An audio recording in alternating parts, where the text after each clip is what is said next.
संतवाणी एकतरी ओवी अनुभवावी या मालिकेतील आजची प्रसिद्ध ओवी वाचावी ज्ञानेश्वरी डोळा पाहावी पंढरी ही संत जनाबाई यांची आहे. संत जनाबाई या मूळच्या गंगाखेड जिल्हा परभणी येथील होत. संत जनाबाई यांच्या सुमारे 350 अभंग आज रोजी उपलब्ध आहेत. नवविधा भक्तीमधील दास्य भक्तीचे उत्तम उदाहरण म्हणजे संत जनाबाई होत.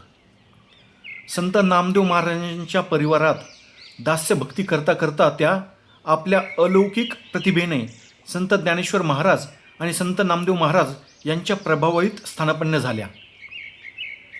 प्रस्तुत ओवीमध्ये संत ज्ञानेश्वर माऊलींनी लिहिलेल्या भावार्थ दीपिकाचे प्रचलित नामकरण ज्ञानेश्वरी असे संत जनाबाई यांनी केलेले आहे.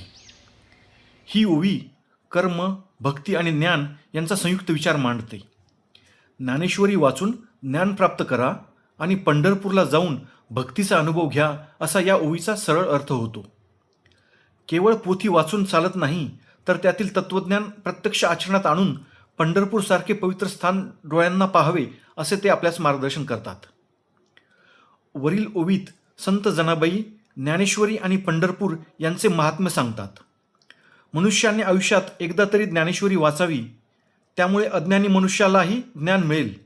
एवढेच नव्हे तर जो मूढ म्हणजे जड बुद्धीचा असेल किंवा मूर्ख म्हणजे ज्याला ज्ञान असूनही त्याचा योग्य प्रकारे वापर करता येत नाही, त्यासही योग्य ज्ञान प्राप्त होते. मानवी जीवनात ज्ञान मिळवण्यासाठी ज्ञानेश्वरी वाचावी आणि भक्ती प्राप्त करण्यासाठी विठ्ठलाच्या पंढरीला जावे असे सुलभ मार्गदर्शन संत जनाबाई आपणास करत आहेत. ज्ञानेश्वरी हा ग्रंथ ज्ञानाचा महासागर आहे आणि भूवैकुंठ पंढरीचे दर्शन घेतल्याने चित्त शुद्ध होते. जे लोक निष्ठेने असे करतात त्यांना मी लोटांगण घालते असे संत जनाबाई आपणास सांगतात.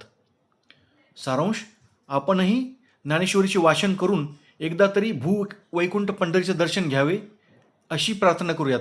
धन्यवाद. जय जय रामकृष्ण हरी.